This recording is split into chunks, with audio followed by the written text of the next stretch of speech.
MP विधानसभा में floor test के दौरान सरकार गिराने का बार बार दावा करने वाली बीजेपी को बड़ा झटका लगा और सियासी ड्रामे के बाद भोपाल से लेकर दिल्ली तक खलबली मच गई। हाईकमान ने प्रदेश संगठन से नाराज होकर रिपोर्ट मांगी है, तो वही संगठन मंत्री सुहास भगत से शिवराज सिंह चौहान और प्रदेश अध्यक्ष राकेश सिंह को तलब किया है। हाईकमान ने प्रदेश संगठन से नाराज होकर रिपोर्ट मांगी। संगठन मंत्री सुहास भगत से शिवराज सिंह चौहान और प्रदेश अध्यक्ष राकेश सिंह को तलब किया। वहीं भाजपा ने भार्गव के 24 घंटे में कमलनाथ सरकार गिराने की बात से किनारा किया, तो वहीं कमलनाथ सरकार के विधि मंत्री पीसी शर्मा ने दावा किया कि सीएम कमलनाथ के संपर्क में बीजेपी के और भी विधायक है। आगे भी फ्लोर टेस्ट हुआ तो वो हमारे पक्ष में दिखेंगे। पीसी शर्मा के इस बयान के बाद बीजेपी में खलबली मची हुई है।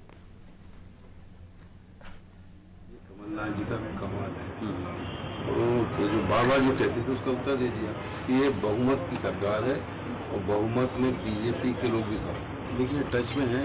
और जब कभी एक आध फ्लोर टेस्ट कहीं और हो गया तो गिनती नहीं लगा पाऊंगा।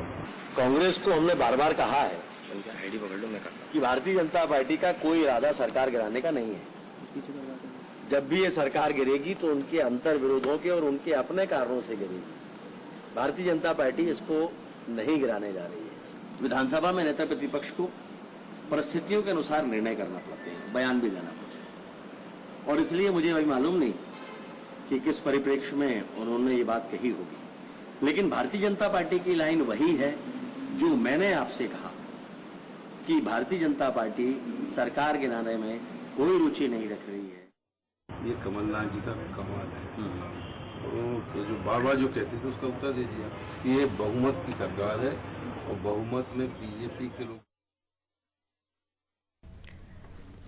तो आपको बता दें कि कल मध्य प्रदेश विधानसभा में जो घटनाक्रम हुआ है उसके बाद अब मध्य प्रदेश की सियासत लगातार गर्माती जा रही है, लेकिन आगे ये सियासत क्या मोड़ लेगी, इसी पर हम बात करेंगे। हमारे साथ विशेष संवाददाता वैभव गुप्ता जुड़ गए हैं।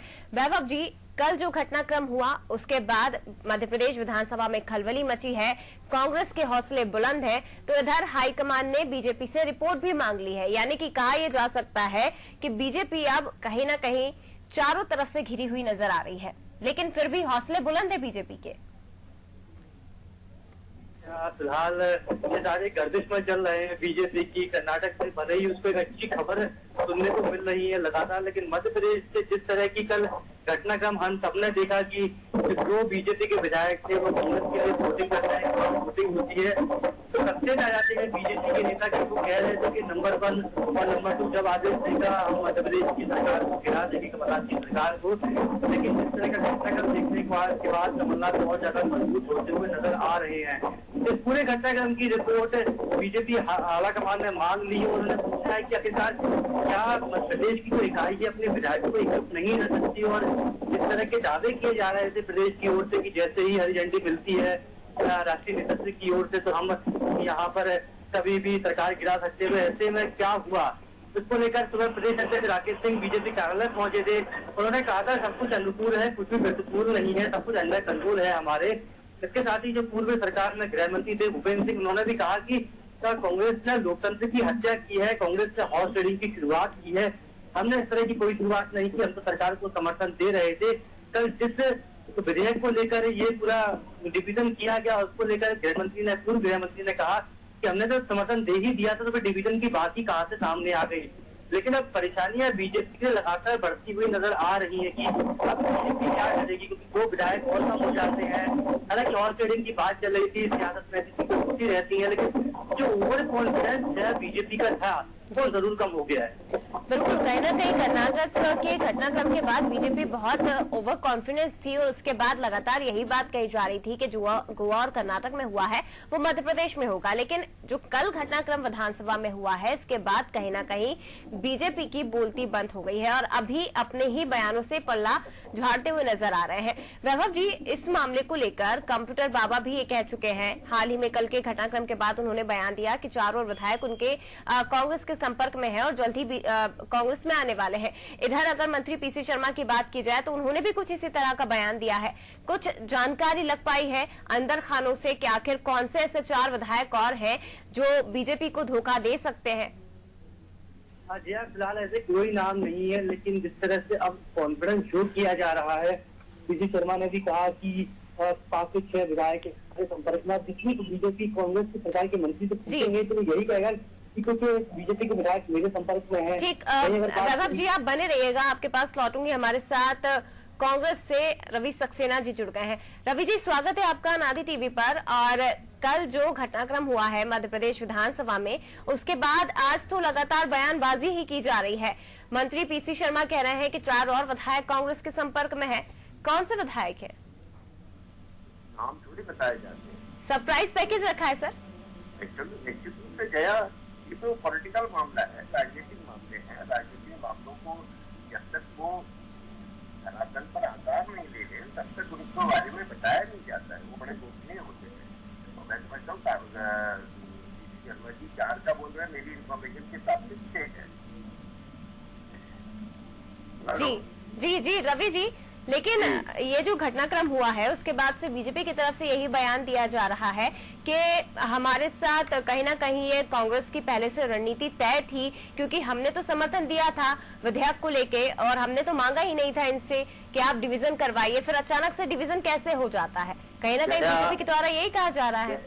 अगर आप देखें तो जब से कमलनाथ जी की और कांग्रेस पार्टी की सरकार बनी तब से शिवराज सिंह चौहान, नरोत्तम मिश्रा, कैलाश विजयवर्गीय, नंद कुमार सिंह चौहान, इनके सारे लीडर, वो क्या नाम है, प्रभाष झा, कोई ऐसा बंदा नहीं है, कोई ऐसा नेता नहीं है जो कहता है बस ये कुछ ही दिनों की मेहमान सरकार है, अभी हम गिरा देंगे, हमारे बॉस का ऑर्डर हो जाए 192 का तो हम जो है 24 घंटे में गिरा देंगे। इसके अलावा और बात क्या कर रहे हैं?